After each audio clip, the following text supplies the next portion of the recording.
What's up, nerds and nerdettes and wee little nerdlings all?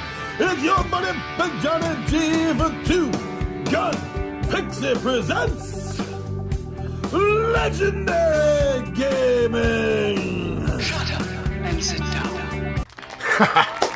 Tuesday is here, my friends. That means we're ready for another episode of Tabletop Takeout.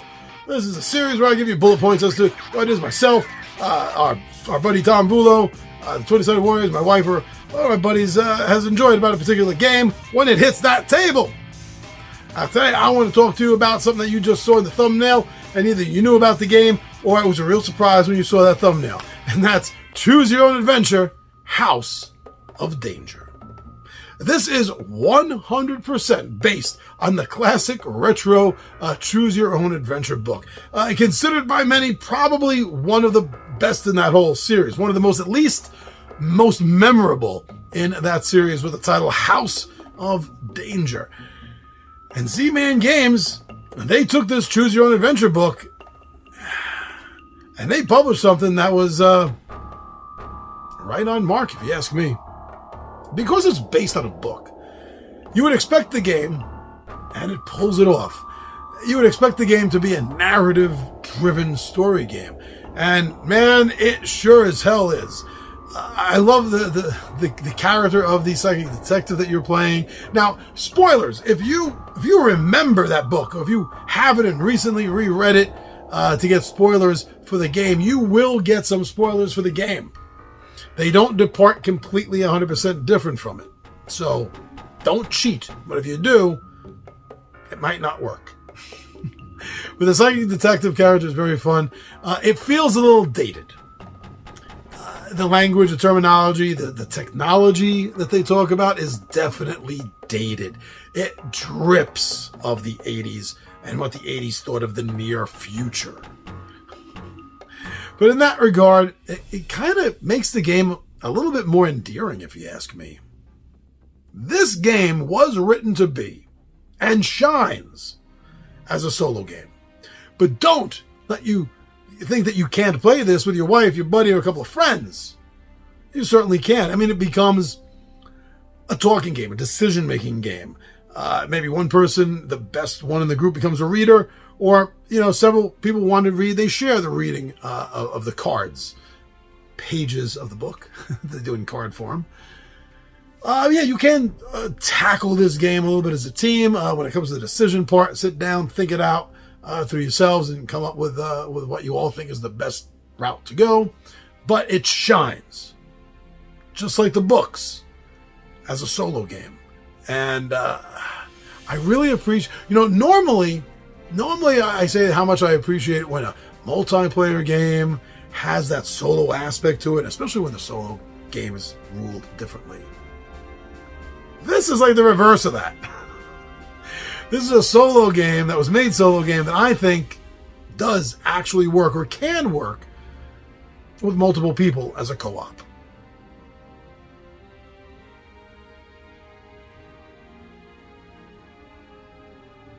Now, if you're a newbie or never heard of Choose Your Own Adventure, or the TSR D&D versions, the Endless Quest books, same difference. If you've never heard of this, then this might be a little bit of a blast for you. I mean, I don't know if the concept predated the 80s or not. I don't know of an earlier idea of this, but I thought it was really a fun, groundbreaking idea of going through the book and having multiple choices, where you are literally, like it's called, choosing your own adventure. This captures it in a great sense, in a great way. It is a nice, I really do, I think it's a nice experiment for the newbies that don't know this series, this concept. But I also have to say right up front, as someone that lived through it, it is a great nostalgic feeling. It brings back the fun childhood days of discovering Dungeons and Dragons and books like this, going on adventures without going anywhere because you're stuck living in the inner city. But these books Wow, absolutely great escape. Also, because you're kind of writing it. Just like the book. This is another great part of the game. Just like the books. There are multiple endings to this. You ever seen the movie Clue? Based on the board game. There's multiple endings to that. This has multiple endings. Most of them are bad. Most of them you failed. And something absolutely miserable happens. I think one of the failures I had, the entire planet got destroyed. No pressure. It does. It follows that concept to a very fun level. It works it in. If it wasn't there, the game would feel like it was missing something. The multiple endings to these games. So much fun. But this game, I think, is best for the nostalgic feeling, this game. Individuals like me that grew up with this stuff.